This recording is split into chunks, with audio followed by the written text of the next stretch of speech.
बड़ी खबर से शुरुआत कर रहे हैं। नोएडा में पहला कोरोना का सस्पेक्टेड मरीज मिल गया है। 55 साल की महिला कोरोना पॉजिटिव हो गई है।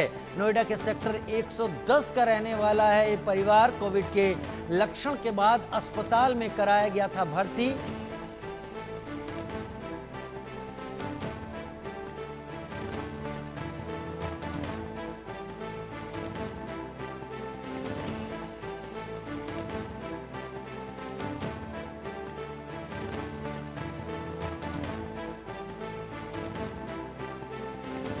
तो नोएडा में सामने आया कोरोना का पहला केस। देश में फिर पैर पसार रहा है कातिल कोरोना। नोएडा में मिला कोरोना का पहला मामला। 55 साल की महिला कोरोना पॉजिटिव।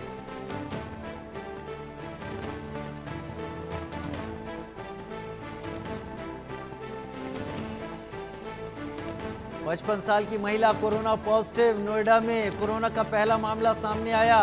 55 साल की महिला कोरोना पॉजिटिव।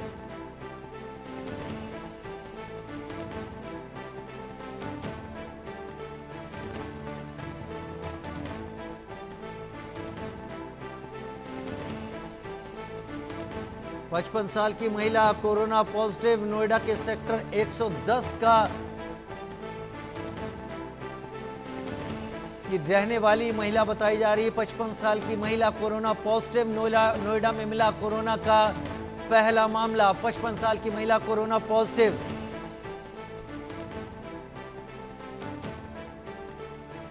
उधर कोरोना के नए वेरिएंट ने एशिया में तबाही मचाई है। एशिया के कई देशों में कोरोना का एक बार फिर से खतरा बढ़ता दिखाई पड़ रहा है। भारत में भी कोविड के मामलों के बढ़ते होने से टेंशन सामने आ रही है।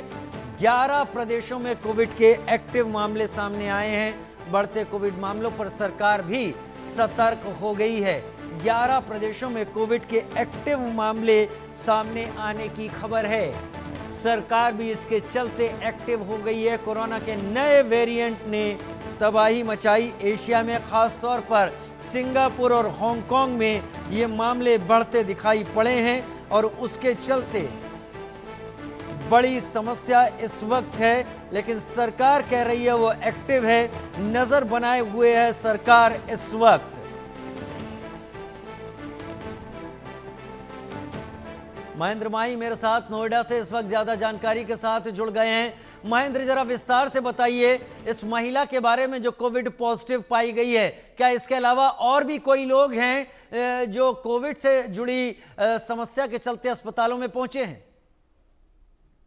राजीव देखिए, अगर बात करें तो नोएडा में ये पहला केस है। जो 55 वर्षीय जो महिला है, हाल फिलहाल में उज्जैन मंदिर गई थी, तो जब वापस आई तो इसको जो महिला है थोड़ा बुखार, जुकाम, सर दर्द और गले में खराश था। तो डॉक्टर से कंसल्ट किया। डॉक्टर ने कहा एक बार आप कोविड जांच कराइए। जब कोविड जांच कराया तो पता चला कि जो महिला है, 55 वर्षीय महिला, वो कोविड पॉजिटिव है। फिलहाल उसकी निगरानी है जो सीएमओ यानी कि जो सरकारी अफसर हैं, जो डॉक्टर है, वो भी कर रहे हैं। कि इसके साथ साथ जो लोग उज्जैन मंदिर गए थे, खासकर पति की बात करें या अन्य लोगों की बात करें, तो उनकी भी जांच जो सैंपल है ली गई है, उनकी भी रिपोर्ट आनी बाकी है। और जिस तरीके से पूरे देश में कोरोना ने अचानक पैर पसारे हैं, ये कहीं ना कहीं थोड़ा तो लोगों को डर के साए में जीने के लिए मजबूर कर रहा है। मगर अच्छी बात यह है कि देखिए, जो ये महिला है जो कोविड पॉजिटिव निकली है, इसमें कोई उस तरह की लक्षण नहीं दिखे कि जिस तरीके से पहले लहर में देख रहे थे हम कोरोना के, कि सांस लेने में तकलीफ हो, अचानक ऑक्सीजन लेवल डाउन हो जाए, हार्ट बीट अचानक तेज हो जाए, काफी तेज बुखार आना। क्योंकि हमने देखा था कोरोना के पहले लहर में और दूसरे लहर में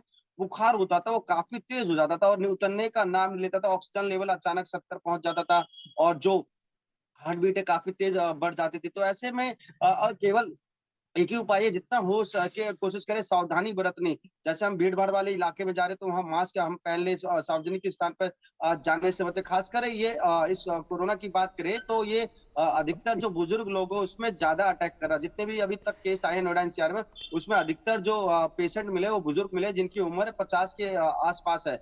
वहीं दूसरी तरफ स्वास्थ्य विभाग का साफ तौर पर कहना है कि देखिए, पहला केस मिला है, हम उस पर मॉनिटरिंग कर रहे हैं। साथ ही साथ जितने लोग हम उनको यही संदेश दे रहे हैं कि भीड़ भाड़ वाले इलाके से बचे, जाने से बचे और कोशिश करें अगर जाते भी हैं तो चेहरे पे मास्क जरूर लगाए। अगर गले में खराश, बुखार और खांसी ज्यादा दिनों तक आती है तो एक बार आरटीपीसीआर या कोविड जो आप जांच है वो करा सकते हैं। और हम अपने यहाँ जो कोविड की जांच होती है उसकी संख्या हम बढ़ाएंगे। तमाम डॉक्टर जो है उनको हम बताएंगे किस तरीके से अगर कोई भी पेशेंट आता है नोएडा, ग्रेटर नोएडा या आसपास के इलाके से, अगर उसको खांसी, गले में खराश, तेज बुखार और लगातार एक तरीके से सिर दर्द, तो उसको आप आरटीपीसीआर टेस्ट कीजिए, क्योंकि जितना आप टेस्ट करेंगे उतनी जो कोविड की रिपोर्ट है वो ज्यादा से ज्यादा आएगी। मगर एक तरीके से कह सकते हैं कि जिस तरीके से अचानक कोविड ने पूरे भारत में पैर पसारा है, इसमें लोगों के अंदर काफी डर है। लोग एक दूसरे से पूछ रहे हैं क्या ये जो कोविड है काफी खतरनाक है, क्या इससे लोगों की जान जा सकती है, क्या इससे लोग मर सकते हैं। तो आपको बता दें, क्योंकि डरना बिल्कुल नहीं है, क्योंकि जिस तरीके से हम लोगों ने कोरोना के पहले लहर में हम लोगों ने इसका पूरा सामना किया। बस थोड़ी चीजें हमें नोटिस करनी होगी। वो है, पहला तो हमें भीड़ भाड़ वाले इलाके में जाना नहीं है। अगर आप बुजुर्ग हैं तो कोशिश कीजिए कि मास्क चेहरे पे जरूर पहने। और दूसरी बात राजीव, देखिए बीच में हमने बिल्कुल काढ़ा जो पीना बंद कर दिया था। कहे एक तरीके से गर्मी आ गई है, गर्मी में लोग ठंडा पानी पीते हैं, कोल्ड ड्रिंक पीते हैं, दही लस्सी का सेवन करते हैं। तो ऐसे में कोशिश करना है कि सुबह के समय या शाम के समय जो है काढ़ा का इस्तेमाल कर सकते हैं। जो गर्म पानी है वो थोड़ा आप पीते रहिए, क्योंकि डॉक्टर ने भी यही कहा है कि अगर आप लगातार गर्म पानी या काढ़ा या इस तरह का जो ठीक है। लिक्विड है पीते रहेंगे तो कहीं ना कहीं आप सेफ रहेंगे, क्योंकि मौसम भी बिल्कुल बदल चुका है। एक तरफ देखिए पिछले 4 दिन पहले हमने देखा जो आंधी तूफान है उसके वजह से मौसम में काफी तब्दीली देखी गई, यानी कि जो टेम्परेचर था अचानक अब डाउन हो चुका है। मगर इसके बाद जब टेम्परेचर बढ़ेगा तो कहीं ना कहीं मौसम के बदलने के कारण भी हम्म। बुखार, सिर दर्द, उल्टी, दस्त, डायरिया, गले में खराश, जुकाम, ये सब तमाम सिम्टम आते हैं। तो आपको डरने की बिल्कुल जरूरत नहीं है, क्योंकि अगर आप डरेंगे तो आसपास के लोग बहुत ज्यादा पैनिक होंगे। अगर आपको इस तरह के सिम्टम आते हैं तो पास ही नजदीकी में अपने जो आपके डॉक्टर हो तो उनसे कंसल्ट कीजिए। नोएडा, ग्रेटर नोएडा में कई सरकारी अस्पताल है, हम्म। वहां जाके कंसल्ट कर सकते हैं।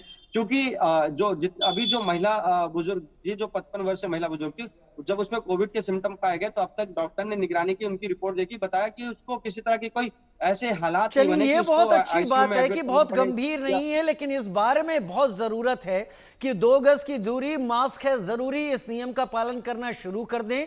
कब ये समस्या आप तक पहुंच जाए इसका भी पता नहीं, लेकिन ये समस्या गंभीर होगी, इसके बारे में किसी तरीके के डर को रखने की जरूरत नहीं है। महेंद्र नोआई, बहुत धन्यवाद हमारे साथ इस जानकारी के साथ जुड़ने के लिए आपका।